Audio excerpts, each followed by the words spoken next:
क्या आप लोगों को पता है कि एक बूढ़ी माँ के जवान आर्मी योद्धा की बलि दी गई थी जंग जीतने के लिए? ये कहानी सच है और आज हम इसी के बारे में बात करेंगे। लेकिन वीडियो शुरू करने से पहले एक छोटी सी रिक्वेस्ट है। दोस्तों, इस चैनल को बनाए हुए 1 साल से ज्यादा हो चुका है। मैंने कई वीडियो बनाए, आप सब देखते हो, लेकिन सब्सक्राइब नहीं करते। प्लीज चैनल को सब्सक्राइब करके मुझे सपोर्ट कीजिए और वीडियो को लाइक करना मत भूलिए। यह कहानी उस वक्त की है जब घोड़ी कबीला को लोग शिकारी बंजार कहकर बुलाते थे। बड़े और ताकतवर कबीलों का हमेशा घोड़ी कबीलों से झगड़ा रहता। घोड़ी लोग पहाड़ों में छुपकर रहते और जानवरों का शिकार करके अपना गुजारा करते थे, लेकिन बड़े कबीलों की नजर हमेशा इन्हें खत्म करने पर रहती।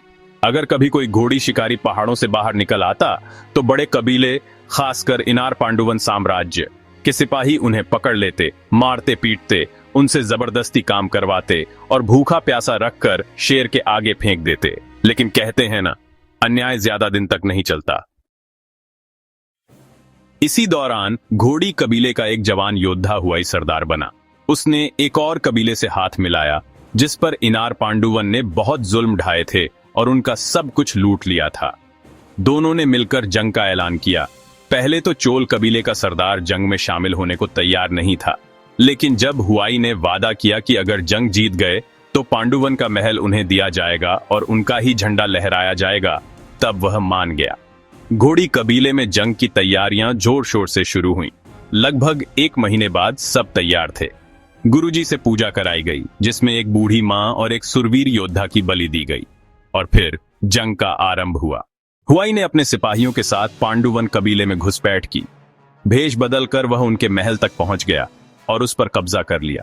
धीरे धीरे पूरे इनार पांडुवन कबीले पर उसने अधिकार जमा लिया। लेकिन पांडुवन का सरदार रंगधीरण कुछ ताकतवर सैनिकों के साथ भाग निकला। उसने दूसरे बड़े कबीलों के सरदारों से हाथ मिलाया और एक बड़े सरदार की बेटी से शादी भी कर ली। उसके बाद उसके पास एक विशाल सेना तैयार हो गई। जब हुआई को इसकी खबर मिली तो उसने तुरंत चोल कबीले तक संदेश भेजा, लेकिन संदेश वहां तक पहुंचा ही नहीं। या तो बीच में गद्दारी हुई या फिर चोल कबीले ने धोखा दिया। नतीजा यह हुआ कि हुआई के कई सैनिक जंग में शहीद हो गए और जो बचे वे डरकर आत्मसमर्पण करना चाहने लगे। तभी हुआई ने पांडुवन के सरदार को अखाड़े में एकल युद्ध की चुनौती दी। शर्त यह रखी गई कि जो हारेगा उसके कबीले के लोगों को कुछ नहीं किया जाएगा, उन्हें जिंदा छोड़ दिया जाएगा। पांडुवन का सरदार मान गया। युद्ध शुरू हुआ, लेकिन जब सब कुछ हुआई के पक्ष में लग रहा था तभी पांडुवन के सरदार ने चालाकी से हुआई को छुरा मार दिया और फिर अपने सैनिकों को आदेश दिया, घोड़ी कबीले का एक भी व्यक्ति जिंदा नहीं बचना चाहिए। इन्हें टुकड़े टुकड़े कर दो और जला दो। दोबारा कोई हुआई जैसा पैदा ना हो पाए। और इस तरह घोड़ी कबीला खून में डूब गया। लेकिन कहते हैं जब तक बुराई पूरी तरह खत्म नहीं होती, अच्छाई जन्म लेती रहती है। घोड़ी कबीले के कुछ लोग भागने में सफल हो गए। उनमें हुआई के पिता और उसका साल भर का बेटा भी शामिल था। अब वे दोबारा लड़ाई की तैयारी करने लगे हैं। कहानी यहीं खत्म नहीं होती।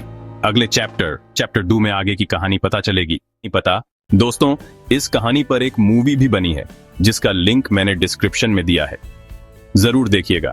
और हाँ, अगर आपको यह वीडियो पसंद आया हो तो वीडियो को लाइक करें और चैनल को सब्सक्राइब करना बिल्कुल न भूलें। ऐसे ही नए वीडियो के लिए जुड़े रहिए हमारे साथ।